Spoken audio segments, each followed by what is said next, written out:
What's going on, my pretty pandas? It's your Huggable Hipster here, and welcome back to today's tea talk, which is kind of late. I apologize for that, but it's late for a reason because I was filming a semi kind of skit. I don't know what this is. I just got the idea from It's Black Friday. Shout out to It's Black Friday.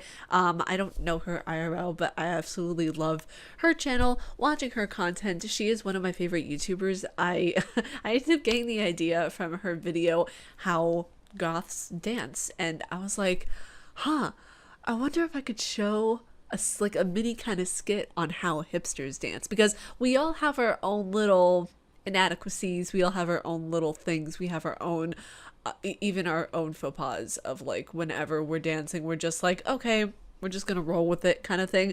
So I'm gonna show you guys the top 5 dances that I've at least observed in the hipster community of how we dance as a whole. So yeah, I hope you guys enjoy that. But first, we are going to be getting into some gaming and YouTube news that I think you guys might find interesting. And also, before we get into all of that, I want to be able to give a big shout out, a big happy birthday, a big 생일 축하 to Jungkook from BTS. Happy birthday, 생일 축하, Jungkook. I hope you are having a wonderful, wonderful birthday. Happy 21st birthday. I feel so old, my god. I can't believe he's already 21. That means there's gonna be V-Lives with him in America where he's allowed to drink. God help us all. And by the way, Jimin, if you're seeing this, he's probably not gonna see this. If you take him out drinking, don't overdo the whiskey with him. Because y'all remember that one time whenever they were asked what their favorite alcohol beverages were, and this is like for the BTS community, you guys will know what I'm talking about, but they were asked in an interview how they like whiskey, and here's what it was. Whiskey! Whiskey! We love whiskey! Yeah, I like whiskey! Wow. Yeah, I mean, that was adorable though. That was kind of adorable actually, that he just puts up all those 3 hearts for whiskey. Awesome. But 생일 축하, Jungkook. I hope you're having a wonderful day, and let's get on with the topics of today's tea talk. I don't know if you guys have heard of this story that broke actually just yesterday, but this was an article that I found by Joe Donnelly, and he wrote an article about Battle 5 release date to be delayed to November. So for all of my Battlefield 5 fans out there, you guys are gonna have to wait till November to be able to get that game. Now, the original release date for Battlefield 5 was October 19th, which, by the way, 2 days after my birthday, just saying. It has been delayed to just under 5 weeks, and EA's latest war-torn shooter is now expected in November. Now, as told by EA, the delay follows feedback from the closed alpha and showings at the E3 and the Gamescom. The publisher states that it's been pleased by the amount of response from the different people who tried the alpha, and they want to focus on more of just making the game better for people who gave the feedback from the alpha and all the beta testers and everything who played through the game already. It states here in the article, you've also spurred us to make some meaningful improvements to the core gameplay experience, including adjusting the gameplay tempo, improving soldier visibility, and reducing player friction, says EA. You'll see lots of these reflected in our open beta that starts September 6th. We believe that we have one of the best Battlefield games ever on our hands, which is that's a bold statement. That's a very bold statement for a company of this magnitude to make, and saying a statement like that, if you can't live up to the expectation after the game's release, your credibility kind of goes down. So that's a very bold statement, and I'm very eager to see what comes out of Battlefield 5. I know that story was a little short, sweet, and to the point, but then we're gonna go on to this next one. Some people wanted me to cover this, and I need to take a sip of my pumpkin spice latte I got from Dunkin' Donuts. Holla at you, boy. It's just become such an overused statement of saying, oh, you're just an average white girl. I think that offends white girls everywhere, like myself. I'm like totally white, like so white. I'm olive. It's something so silly. It's such a publicity stunt. Such a publicity stunt, in my opinion. But then again, I'm not really a big boxing fan, and I think you guys already know by the word boxing where I'm gonna go with this. KSI and Logan Paul had their match, which I didn't watch. I didn't want to pay $10 just to watch 2 grown children fight in a ring. it was just pointless to me. I know James Charles put out a tweet about watching this. You know, he said he like paid $10 for something and nobody's even getting hit. Like, it's so interesting to me because for me, purely, I feel like this was just a publicity stunt to make people forget about what Logan Paul did in Japan. I really honestly feel like that's the big thing here.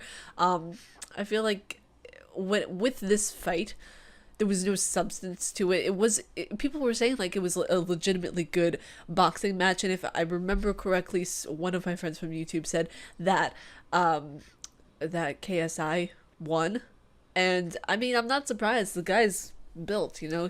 I'm pretty sure that he could have taken Logan Paul even if they weren't boxing, but it was interesting for me to see this entire thing go down, because for a moment people were cheering on Logan Paul. They were cheering on the entire just situation. They were cheering on him. They were cheering on KSI. They were cheering on just everybody. And for a moment, I feel like it was kind of forgotten about what Logan Paul did.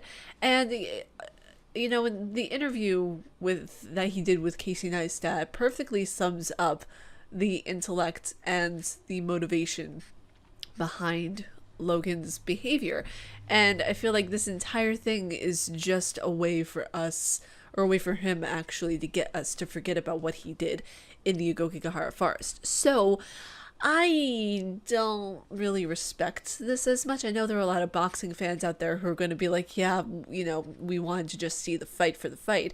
And that's cool. See the fight for the fight. But never forget that this is a publicity stunt that he's pulling, and it's nothing more than that. Do you think he's really doing it for the love of boxing? He's really doing it for the love of, you know, trying to, I don't know, gain some integrity back? If he were going to do that, he would be, you know, helping different fundraising activities to try to get money donated for suicide prevention, mental health awareness, all that kind of stuff. I don't think a boxing match is really going to help anything unless you donate all the proceeds to you know, to suicide prevention places and everything, to mental health hospitals. Then yeah, that's really cool if you were going to donate all the money. But where do you think the money is going to be going? Honestly, take an objective look at this, guys. Next, I'm going to show you guys how hipsters dance. So I hope you guys enjoy it. Be sure to leave likes and comments down below if you haven't already, and I will talk to you guys after the skit. So this first dance, as you can see, is the wavy sweatshirt. Yeah, look at that sweatshirt bellowing in the wind. This next dance is what I like to call the intellectual thinker. Yeah, I kind of look like Joey Tribbiani thinking there for a second. I don't know what kind of faces I'm doing. How you doing, huh? The coffee. You're just standing there. You don't want really anybody to bother you, so you're just holding a coffee, thinking about your cat, thinking about, you know, just hipster things. This is called the sad hipster. When you don't want to be at a party, you don't want to be there. You just want to be at home with your coffee and Placebo playing in the background. Now this is the over-exaggerated hipster. This is probably a hipster that's had like 1 or 2 or maybe 10 drinks of tequila. Yeah, this hipster is great to party with, but don't get too close. So this is the hipster everybody hates, the one where they bring a book to the party and show how against religion they really are. This is the activist hipster, where they will literally force their opinions down your throat and show you how right they are and what they believe. This dance is the nerd. I did this at my homecoming dance. It's pretty self-explanatory. Just flipping pages, putting up your glasses, doing the nerd. Oh, looks like we got a BTS fan. Hey, holla at you, boy. What? I have no idea what I'm doing over here now. So this is a dance called the hyper-caffeinated, which a lot of us college students actually did to show how turned up we were on caffeine. But yeah, that was how hipsters dance. I am ashamed of our kind sometimes because we just look absolutely stupid. But that's not how all hipsters dance. I'm pretty sure some of them disguise themselves as, you know, regular dancers and people who can act normal. Sometimes. But yeah, if you guys like my face and what I do, please be sure to subscribe and hit the bell down below because you guys want to know when I make videos, right? Casually nerdy, you guys, and I will talk to you all in Monday's video. Peace.